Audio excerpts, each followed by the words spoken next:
Hello नमस्कार दोस्तों, स्वागत है आप सभी का आर के एफ स्टडी में। दोस्तों आज हम बात करने वाले हैं एफसीआई में बम्पर भर्तियां आ गई हैं।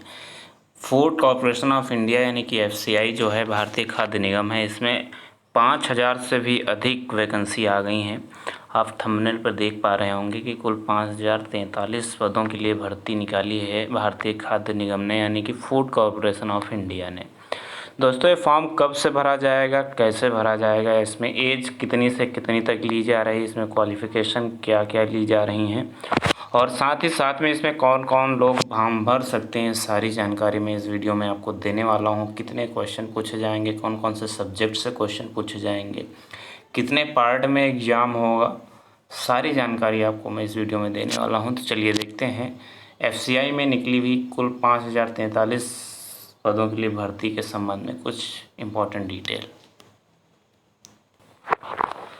दोस्तों जैसा कि आप देख सकते हैं फूड कॉरपोरेशन ऑफ इंडिया द्वारा जारी नोटिफिकेशन मैं आपको दिखा रहा हूं यहाँ पे।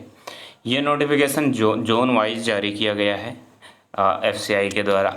इसमें आप देख सकते हैं कि जोन वाइज कितनी वैकेंसी हैं, कौन सी कैटेगरी की कितनी वैकेंसी आई हैं। सिविल इंजीनियर में कुल मिला के जो इसकी एज है वो 28 साल तक की हो सकती है। सैलरी जो दोस्तों अब 34,000 से 1,03,400 तक हो सकती है।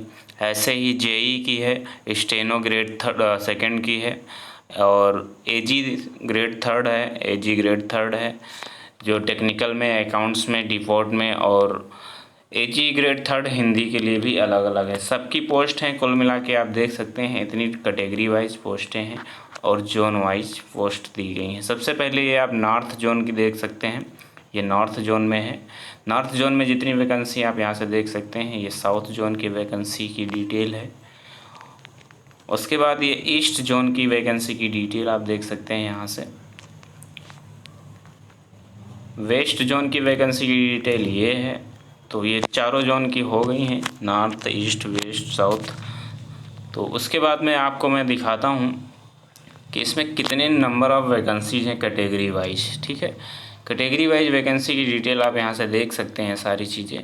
उसके बाद यहाँ पे दिया गया है कि छूट कितनी मिलेगी या फिर कितना रिजर्वेशन किसी को मिलेगा। तो यहाँ से आप देख सकते हैं कि एक्स सर्विस मैन को जो है वो 14% टोटल रिजर्वेशन मिलने वाला है। ठीक है, यहाँ से आप देख सकते हैं।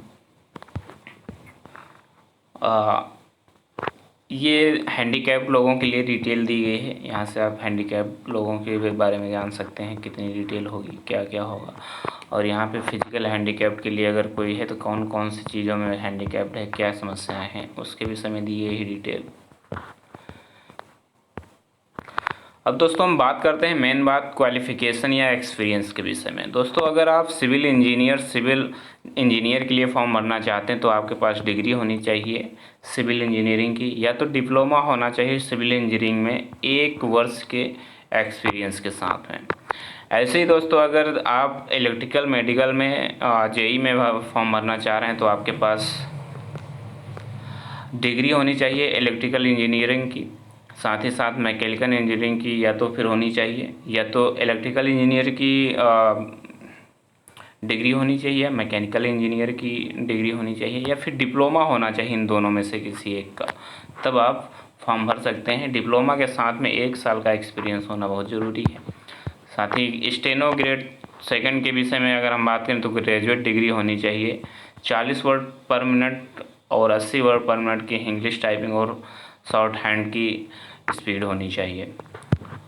अगर हम बात करें एजी 3rd ग्रेड की जनरल की तो इसमें भी ग्रेजुएट डिग्री होनी चाहिए। ठीक है, इसके साथ ही साथ में आपको कंप्यूटर का भी ज्ञान होना चाहिए। एजी ग्रेड 3rd अकाउंट्स की अगर हम बात करें तो इसमें भी बैचलर डिग्री कॉमर्स में होनी चाहिए और कंप्यूटर की भी जानकारी होनी चाहिए। एजी टेक्निकल में अगर बात करें तो बीएससी एग्रीकल्चर की होनी चाहिए, तभी आप इसमें कर सकते हैं, और कंप्यूटर ज्ञान भी होना चाहिए।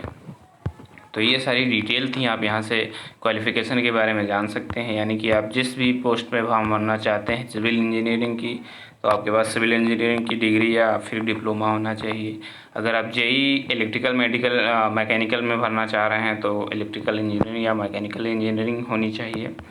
और अगर आप मान लीजिए कि 3rd ग्रेड के अकाउंट्स, जनरल, टेक्निकल, डिफॉल्ट या हिंदी में फॉर्म भरना चाह रहे हैं तो आपके पास बैचलर डिग्री होनी चाहिए उस सब्जेक्ट से रिलेटेड, जिस सब्जेक्ट के आप स्टेनो या ग्रेड 3 में भरना चाह रहे हैं। जो 1 साल का एक्सपीरियंस होना चाहिए वो 1/8/2022 से पहले का होना चाहिए, इतना आप याद रखेंगे। SC ST OBC के लिए जो एज रिलैक्सेशन मिलेगा वो 5 साल तक का मिल सकता है और 3 साल की छूट मिल सकती है, इसमें बस इतना हो सकता है। मैक्सिमम एज जो है इसकी वो 50 साल तक, जैसे SC या कोई और होता है तो ऐसे छूट वूट मिल सकती है, इतना याद रखेंगे। यहाँ पर आप देख सकते हैं कि पैटर्न ऑफ ऑनलाइन टेस्ट, तो जो ऑनलाइन टेस्ट होगा उसका पैटर्न दिया गया है। फेज़ 1 और फेज़ 2 में इसका टेस्ट होना है दोस्तों। फेज़ 1 में जो इसका टेस्ट होगा उसमें आपको English language, reasoning ability, numerical aptitude और जनरल स्टडी से संबंधित क्वेश्चन पूछे जाएंगे। जैसा कि आप देख सकते हैं 25 क्वेश्चन होंगे इंग्लिश से, 25 नंबर के होंगे, 15 मिनट के लिए इसमें समय मिलेगा। रीजनिंग में भी 25 क्वेश्चन, 25 नंबर का 15 मिनट का समय। न्यूमेरिकल एप्टीट्यूड यानी कि जो मैथ होगी उसमें 25 क्वेश्चन, 25 मिनट का, 25 नंबर और 15 मिनट का समय मिलेगा। अगर जनरल स्टडी की बात करें तो जनरल स्टडी में 25 क्वेश्चन, 25 मार्क्स और 25 नंबर का होगा। तो इस तरीके से 100 क्वेश्चन होंगे फर्स्ट फेज़ में और 100 क्वेश्चन 100 नंबर के होंगे, 60 मिनट का टाइम मिलेगा आपको। इसके बाद में बात करते हैं फेज़ 2 की, तो फेज़ 2 को आप देख सकते हैं यहाँ पे।